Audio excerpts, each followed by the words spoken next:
Oyez, oyez, oyez, je pense de cœur et de bon sens, écoutez tous, s'il vous plaît bien, ce que vous conter Jean Lutin. Est-ce que c'est la vérité?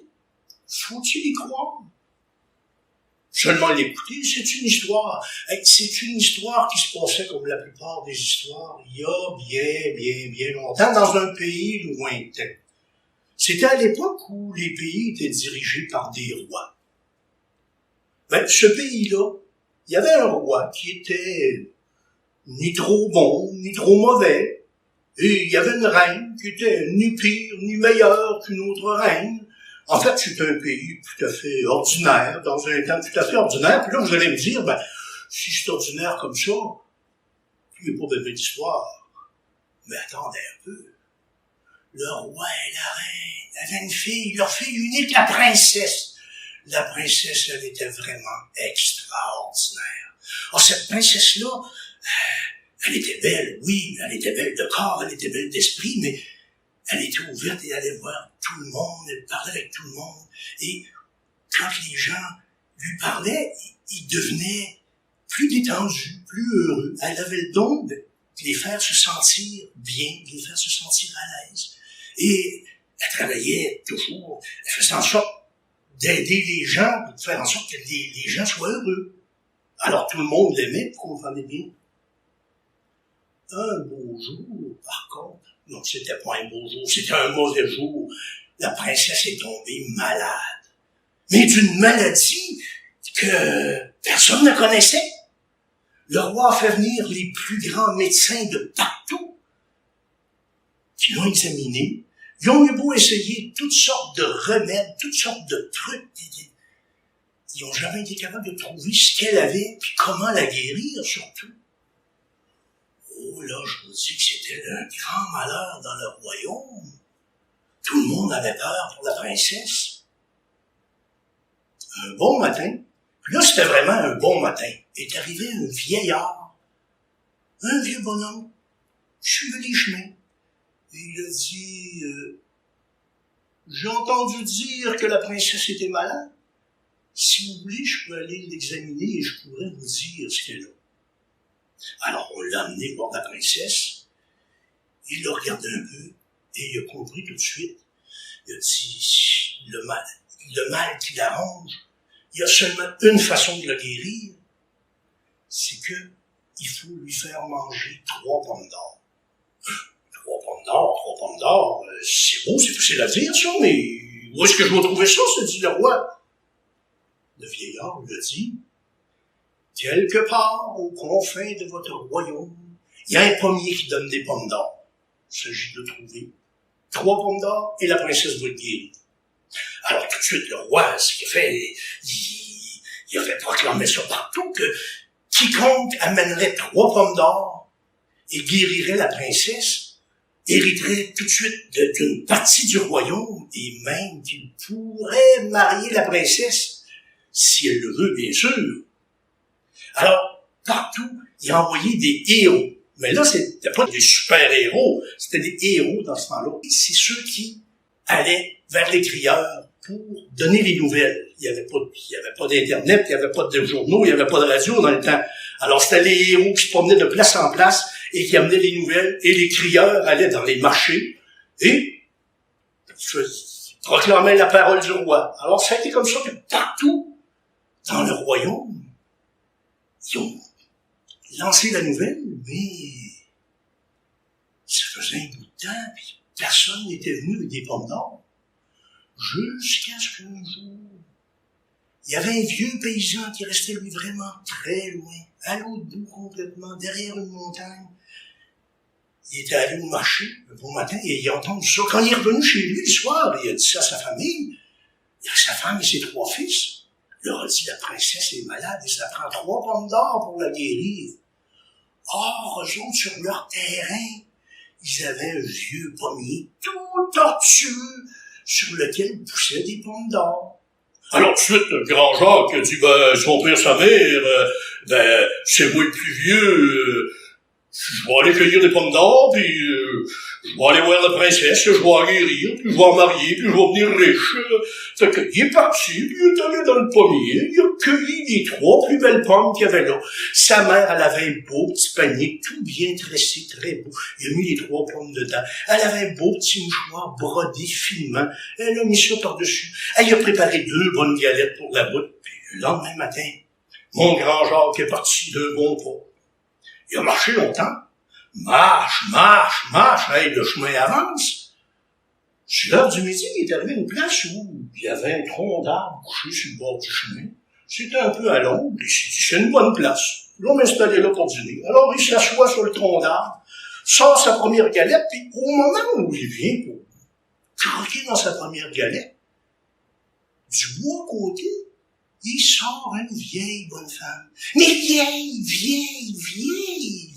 toute ratatinée. Vous connaissez les vieilles grand-mères? Ben, imaginez-vous la grand-mère de ces vieilles grand-mères-là. Elle était vieille, elle avait de la misère à marcher. Elle s'est approchée de lui, et elle dit, mon bon petit monsieur, vous auriez pas quelque chose à manger pour une vieille comme moi qui n'a pas mangé depuis quelques jours? Mais rien pour toi, ma vieille, c'est bien juste si j'en ai pas moins, laissez-moi tranquille, je vous connais pas. Mon grand Jacques, il mange sa galette, puis il se dépêche, hein. Ah, mais, qu'est-ce que vous avez dans votre beau petit panier? C'est pas de vos affaires, ça, c'est pas de vos affaires pantoute. Oui, mais, dis-moi donc, ça t'engage à rien de me dire ce que t'as dans ton panier? Ça m'engage pas, ça fait c'est des crapauds galeux. Des crapauds galeux? Dans un beau petit panier comme ça?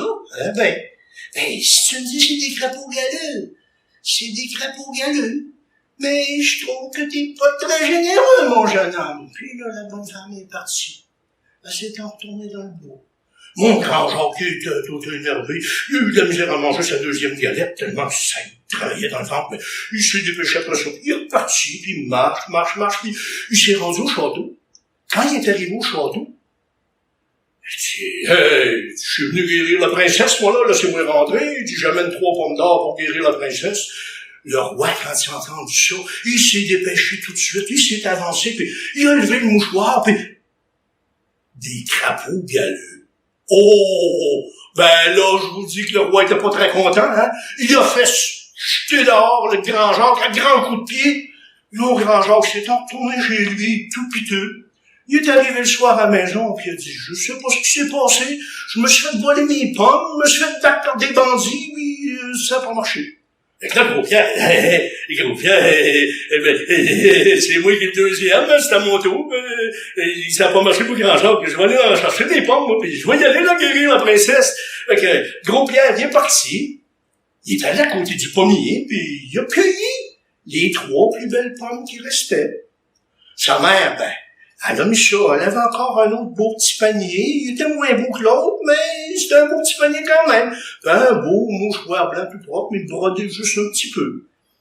Puis là, mon gros Pierre, elle lui fait ses 2 galettes. Le lendemain matin, mon gros Pierre, il part avec son panier, ses galettes, puis il marche, il a marché longtemps, marche, le chemin avance.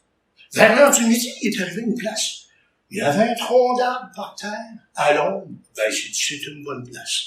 Il s'est assis là, sur le tronc d'arbre. Il a sorti sa première galette, puis, juste comme il venait pour mordre dedans, vous devinerez jamais ce qui s'est passé. Il y a une vieille bonne femme. Vieille. Elle était même plus vieille que la veille. Elle est arrivée, elle a dit, mon bon petit jeune homme, vous auriez pas, dans votre panier ou ailleurs, quelque chose à manger pour une vieille comme moi qui a pas mangé depuis plusieurs jours? Gros Pierre, il a pas beaucoup de ça, lui, de partager ses repas, il aime ça, puis il trouvait qu'il en avait déjà pas beaucoup. Non, j'ai rien pour vous, c'est juste si j'en ai pour moi, il y a des pas question. Mais, qu'est-ce que vous avez dans votre beau petit panier, là? Il a dit, c'est pas vos affaires, Oui, mais tu pourrais me le dire, ça t'engage à rien. Ben, c'est pas nos enfants, c'est des serpents venimeux. Des serpents venimeux? Dans un beau petit panier comme ça? Ah ben, si tu me dis que c'est des serpents venimeux, c'est des serpents venimeux. Puis là, ben, je trouve que t'es pas très généreux, mon garçon, mais, coudonc. La bonne femme, elle est partie. Elle s'est retournée dans le bois. Le gros Pierre, il a fini sa galette comme ça, puis là, il était choqué, puis il est reparti l'après-midi, puis marche, il est arrivé au château. Il dit là, j'amène des pommes d'or. J'amène des pommes d'or pour guérir la princesse, puis je vais la marier, puis je vais devenir riche, puis laissez-moi rentrer. Là, le roi se méfiait un peu. Alors, il a demandé à un de ses gardes d'aller vérifier ce qu'il y avait dans le panier. Le garde s'est approché, il a levé le mouchoir. Des serpents venimeux. Oh ben là, le roi était choqué bien plus que la veille. Il l'a fait jeter dehors à grands coups de pied, puis dans le fossé, près du bois. Le gros Pierre s'est relevé, puis il avait de la misère à marcher. Il était tout couvert de bleu, puis il s'est retourné jusque chez eux.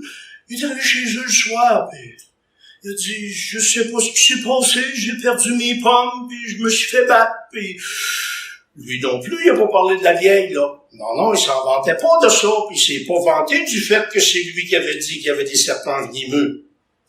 Alors là, petit Jean, il dit, écoutez, son père et sa mère, les deux autres sont allés, ça n'a pas marché, c'est à mon tour.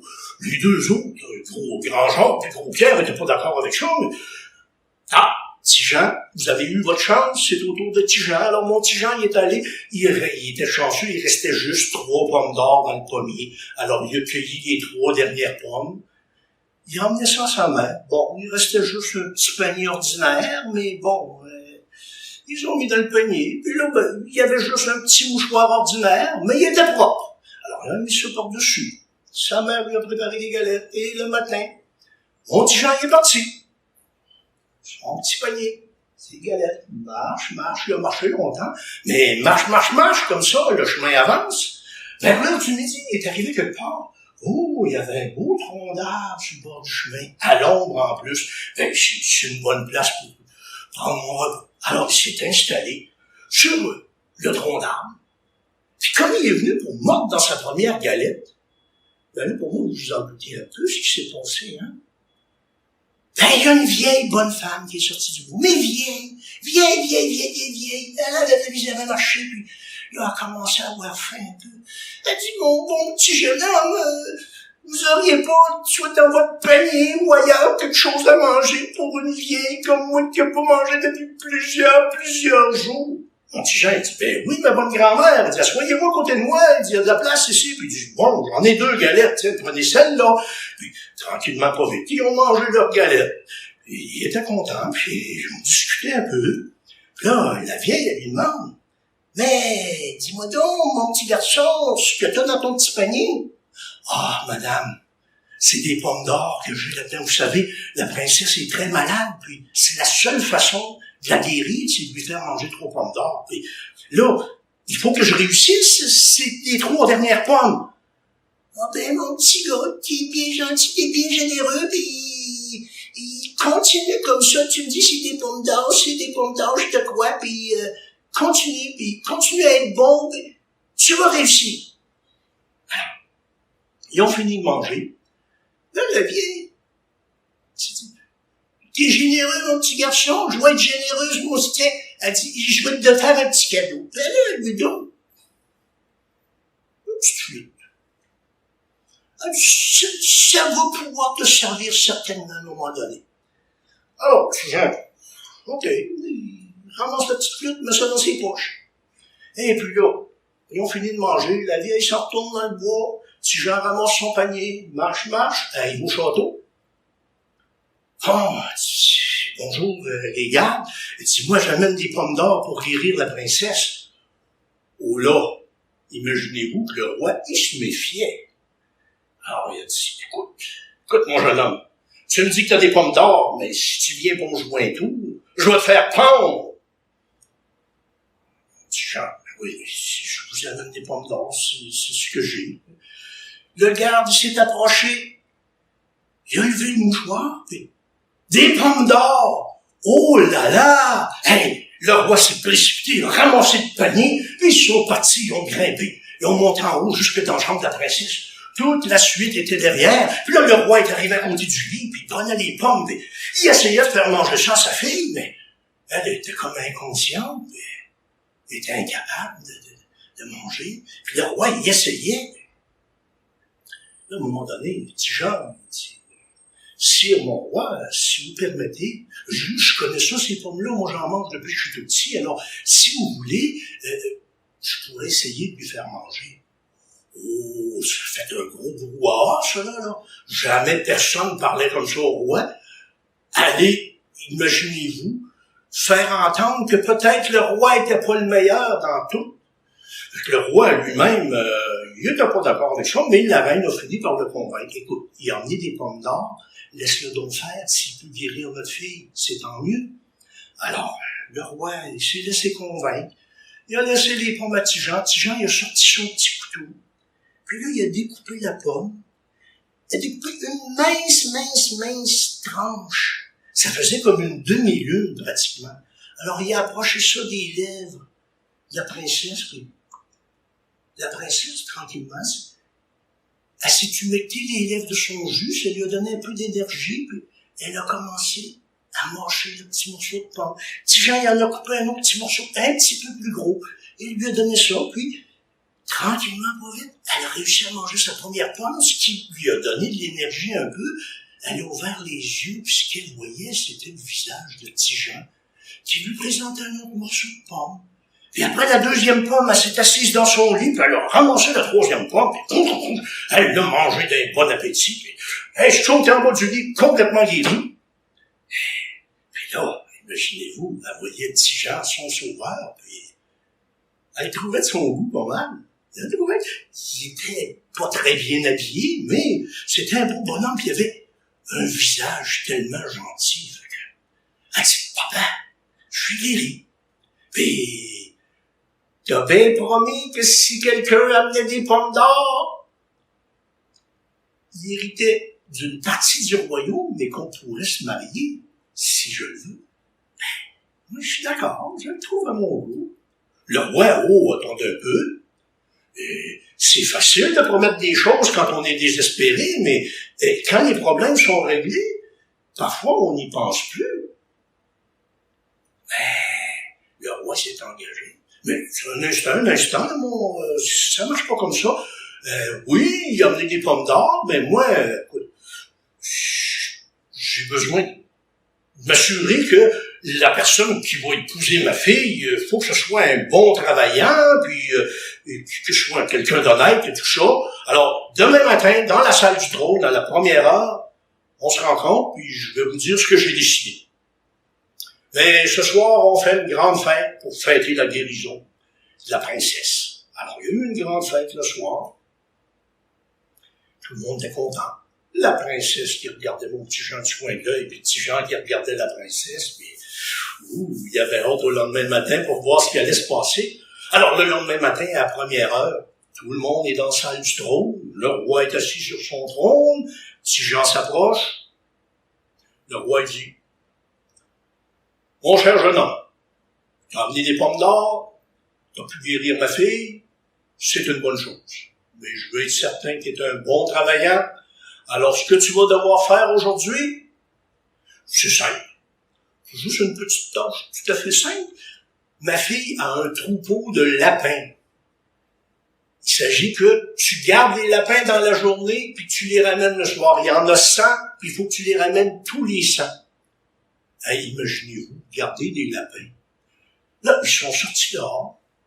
Les gardes ont ouvert la porte du bâtiment où étaient gardés les lapins. Les lapins sont partis dans tous les sens, ça courait partout. Petit Jean, il est parti derrière eux autres, puis il s'est bien rendu compte qu'il pourrait jamais les rassembler et les garder ensemble. Les lapins, ça court dans tous les sens.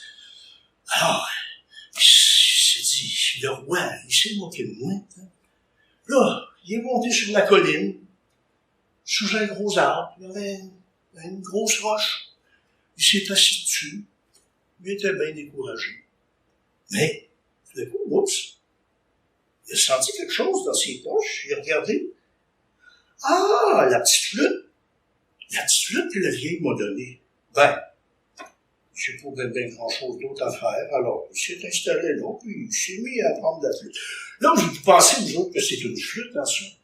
Mais, c'est aussi un instrument qui détermine la carrière du monde.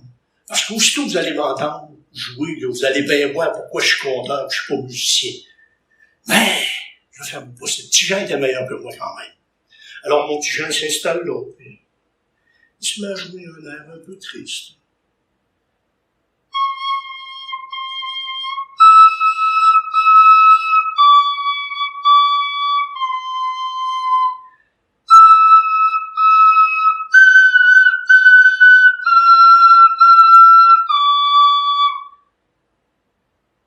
Ben là, c'est qu'il se rend compte, quand il joue de la flûte, tous les lapins s'en viennent autour de lui, puis ils l'écoutent. Tous les lapins suivent. Il arrête de jouer, les lapins s'en retournent.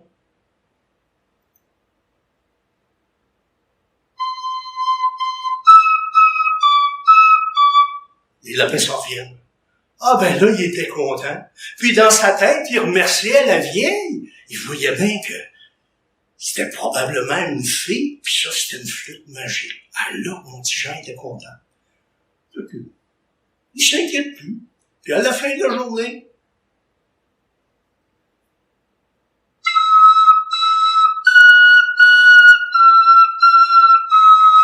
mon petit Jean descend tranquillement jusqu'au château. Tous les lapins suivent. Et là, quand ils arrivent au bâtiment, le grand comptable du royaume qui est là pour dénombrer les lapins, vous pouvez les compter avec moi, hein? Mais on va commencer plus loin car on est rendu à la fin pas mal. On va compter les derniers, OK? 97, 98, 99, 100. Les 100 lapins étaient là. Ferme la porte. Là, hey, la princesse était contente. Elle dit, tu vois bien, papa? Hein? C'était un bon travaillant. Il a ramené les 100 lapins. Là, le roi, il était pas si sûr de ça. Il lui dit, bon, demain matin, dans la salle du trône, on va vous dire qu'est-ce qui se passe pour la suite. Oui, mais papa, t'avais dit... Demain matin, dans la salle du trône. Alors, le lendemain matin, à la première heure, dans la salle du trône, petit Jean se présente devant le roi, qui est assis là dans son trône. Il dit, écoute, jeune homme, tu nous as montré que tu étais fiable parce que tu es allé, tu as gardé le troupeau de lapins et tu lui as ramené tout. Mais, est-ce que tu es persévérant? Est-ce que tu peux le faire plusieurs fois? Faut pas juste que ça se fasse une fois, moi. Je veux que la personne qui va marier ma fille soit quelqu'un de fiable. Alors aujourd'hui, tu vas retourner encore garder les lapins. Petit Jean était moins inquiet que la veille. Ça a marché hier, ça devrait marcher aujourd'hui. Alors les gardes ont ouvert la porte du bâtiment. Les lapins sont partis dans tous les sens. Petit Jean, tranquillement, il a monté en haut de la colline. Il s'est assis sur la grosse roche. Mâchouille un petit brin d'herbe, faisait n'importe quoi. Une fois de temps en temps, il se promenait autour, il allait voir avec ses lapins, mais il était pas inquiet. À l'heure du midi, tout à coup, qu'est-ce qu'il voit approcher?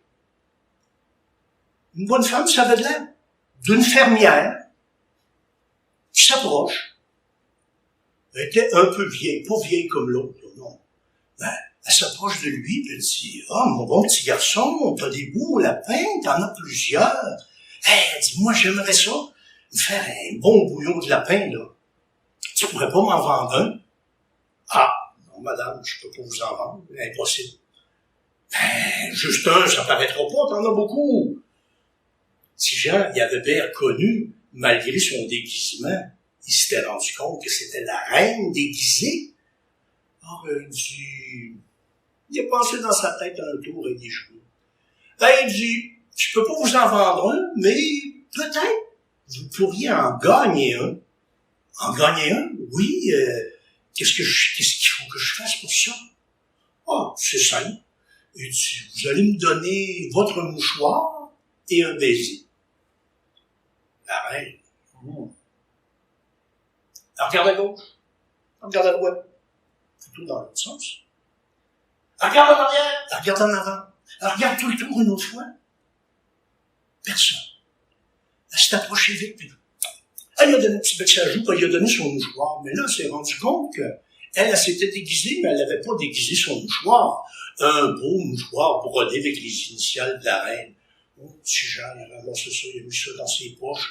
Il a pris un beau lapin, puis il a donné ça à la reine. Là, elle a ramassé le lapin, puis elle est partie. Elle est descendue. Petit Jean, il rigolait un peu, il la voyait aller. Comme elle approchait du château, mon petit Jean, il sort sa flûte.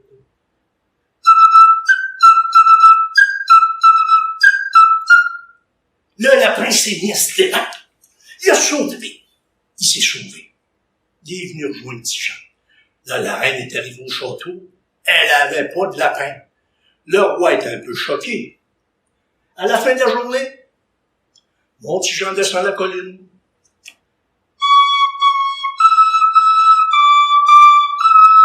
Tous les lapins le suivent. Tous les lapins descendent avec lui.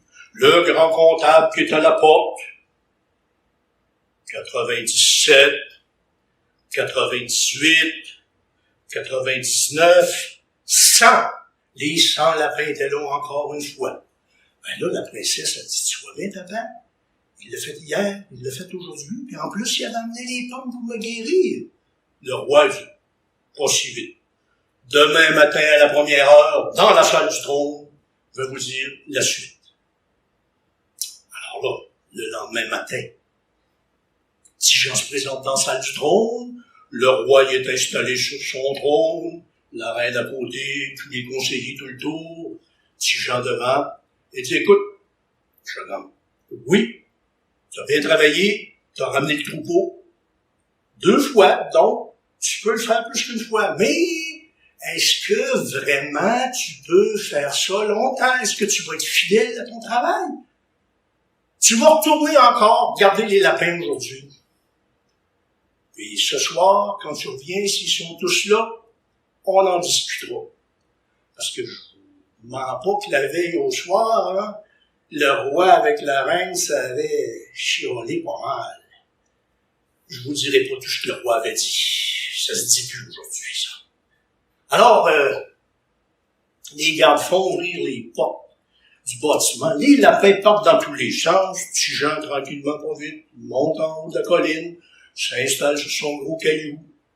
Il regarde aller ses lapins, une fois de temps en temps, se promène autour. À l'heure du midi, qu'est-ce qu'il voit arriver? Ça a l'air d'un gros marchand, à dos d'âne, sur son âne. Le marchand approche. « Oh, mon beau petit jeune homme, t'as des beaux lapins? Hey, ça fait longtemps, moi, que j'ai pas mangé du lapin. J'aimerais ça, un bon ragoût de lapin ce soir. Tu m'en vendrais pas un? Ah, je vais te payer comme il faut. Ah, je peux pas vous en vendre.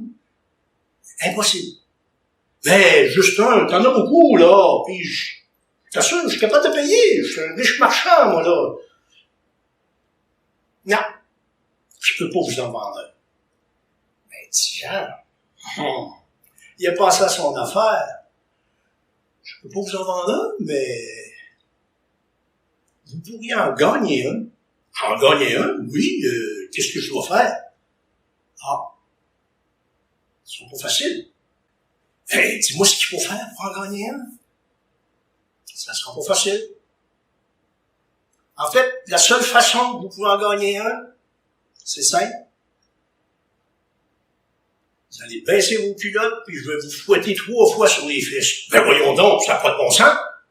Ah, parfois il faut souffrir pour avoir ce qu'on veut. Alors ouais, il trouvait bien que ça n'avait pas de bon sens, mais il voulait absolument avoir son lapin, parce qu'il voulait montrer que si Jean n'était pas capable de faire son travail. Alors, il regarde à gauche, il regarde à droite, il regarde en avant, il regarde en arrière, il regarde tout le tour. Une autre fois, tout le tour encore. Il n'y a personne. OK, mais il fait ça vite. Alors il se penche, il baisse ses culottes. Si Jean, lui, il avait vu un beau bouquet d'églantiers à côté, des rosiers sauvages, c'est plein d'épines tout le long. Alors il s'est ramassé 3 branches de rosier sauvage, puis il s'est avancé, puis flan, flan, flan! Le roi, il a pas dit un mot. Il s'est dépêché de remonter ses culottes. Puis là, petit Jean, il a donné le plus beau des lapins. Là, le roi, il a ramassé le lapin, parce que petit Jean l'avait reconnu, c'est bien entendu. Il a ramassé le lapin, puis il l'a mis dans sa chemise pour être sûr que le lapin s'échappe pas. Puis là, il est reparti vers le château, mais je sais pas pourquoi, il était pas assis sur son âne, il marchait à côté de l'âne. Hein. Quand il approche du château, mon petit Jean, il sort sa flûte.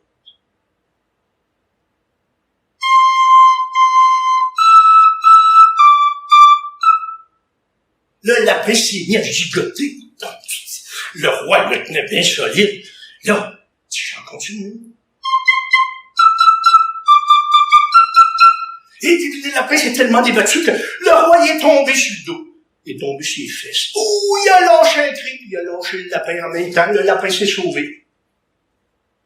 Alors, à la fin de la journée, qu'est-ce que vous pensez? Le grand comptable qui était là devant la porte, puis il comptait. 97, 98, 99, 100. Les 100 lapins étaient là. Tous les 100. Oh là là! Là, le roi n'était pas trop content. Demain matin, première heure, dans la salle du trône, je veux dire, ce qui va arriver par la suite. Là, la princesse a dit, oui, mais papa, t'avais promis que si je voulais, on pourrait se marier, puis qu'il y aurait la moitié du royaume, puis là, tu veux plus. Qu'est-ce qui se passe? Demain matin, à la première heure, dans la salle du trône, j'ai parlé, c'est comme ça. Alors, le lendemain matin, à la première heure, dans la salle du trône, le roi, il était debout à côté de son trône. Pourquoi qu'il était pas assis? Je vous laisse deviner. La reine était là aussi. Les conseillers tout le tour. Et petit Jean s'est avancé. Sire mon roi, mon petit jeune homme, oui, tu nous as montré que tu savais bien travailler, puis que tu pouvais le faire plusieurs fois. Bravo. Mais, est-ce que tu es un homme honnête? Est-ce que tu as une bonne parole? Est-ce que tu dis toujours la vérité? Ça, c'est important. Parce que je veux pas un menteur comme genre. Ce que tu vas faire, là, il lui donne une poche de jute. Et tu vas remplir ce sac-là de vérité. Je sais pas si vous savez, une poche de jute, c'est un peu louche, on va dire. Ce qui fait que c'est pas facile à remplir. Puis remplir ça de vérité, imaginez-vous. Là, le roi, il a dit, c'est moi qui va te dire quand est-ce que le sac va être plein. Là, petit Jean, bon, ramasse le sac, il prend un grand respire, puis là, il s'enligne dans le sac. Il y a des pays qui sont nés par des tyrans, puis des dictateurs et tout ça, mais nous autres, on est chanceux, dans notre pays, on a un bon roi qui respecte toujours sa parole. Là, il ferme le sac. Le roi, il dit, ben, t'es bien parti, sais-tu, mon petit gars, t'as bien fait ça, oui, c'est beau. T'es bien parti, mais c'est tellement évident, tu rempliras pas un sac avec ça, là. Sors-nous d'autre chose. Là, petit Jean, il reprend son sac. Prends un grand respire encore. Rouvre le sac. Il dit, il y a 2 jours, j'étais en train de garder les lapins. Puis la reine est venue me voir. Elle m'a donné un baiser, puis elle m'a laissé son mouchoir. Il referme ça, puis il montre le mouchoir. Tiens, le voilà. Le roi dit, ouais, mais ça, le baiser, là, c'est pas sûr, il y a personne qui l'a vu, puis le mouchoir, ça aurait pu l'échapper par terre, puis tu l'as ramassé, ça compte pas, ça remplit pas le sac, ça. Bon, ben, petit Jean, on va trouver d'autres choses. Et il recouvre le sac encore. Hier, pendant que je gardais les lapins, puis ça, je suis sûr que le roi peut donner les preuves, peut faire voir les preuves à tout le monde. Le roi, il se met à penser à ça. Il dit, il va vouloir que je baisse mes culottes pour me montrer qu'est-ce qu'il... Là, non, ça sera pas bon. OK, arrête, le sac est plein. Ben là, il avait rempli son sac, alors le roi, il s'est bien rendu compte qu'il pouvait plus remettre ça. Fait qu'il a accepté. Puis les noces ont eu lieu le soir même. Puis pour vous dire, moi je passais par là. Puis il y avait du ragoût de lapin qui était excellent. Ben là, on va vous dire, moi, après une histoire comme ça, qu'est-ce qu'on peut retenir? Ben, Tijan, lui, ce qu'il a appris, il savait déjà. C'est que c'est important de toujours être bon, de toujours faire notre mieux, puis de respecter notre parole, bien entendu. Le roi, lui, ce qu'il a appris, d'une part, il a appris que quand on fait des promesses, là, faut pas faire des promesses en l'air, parce qu'il faut les tenir, nos promesses. Okay? Puis la deuxième chose qu'il a appris, le roi, c'est que il s'est dit, quand quelqu'un te demande de quoi, là, puis que tu te dis que ça n'a pas de bon sens, ben, dis-toi une chose. Si tu penses que ça n'a pas de bon sens, c'est probablement parce que ça n'a pas de bon sens, puis t'es mieux de pas le faire. OK? Hey, on va finir ça ensemble avec une petite chanson. Je vais vous apprendre ça. C'est la chanson que Tijan avait composée quand il redescendait avec ses lapins. C'est simple, les paroles. Petit lapin, plein poil, petit lapin, plein poil, petit lapin, plein poil, partout. Par devant, par derrière, par-dessus, par-dessous. Petit lapin, plein poil, partout. OK? Petit lapin, plein poil, petit lapin, plein poil, petit lapin, plein poil, partout. Par devant, par derrière, par-dessus, par-dessous. Petit lapin, plein poil, partout. Petit lapin, plein poil, petit lapin, plein poil, petit lapin, plein poil, partout. Par devant, par derrière, par-dessus, par-dessous. Petit lapin, plein poil, partout. Merci.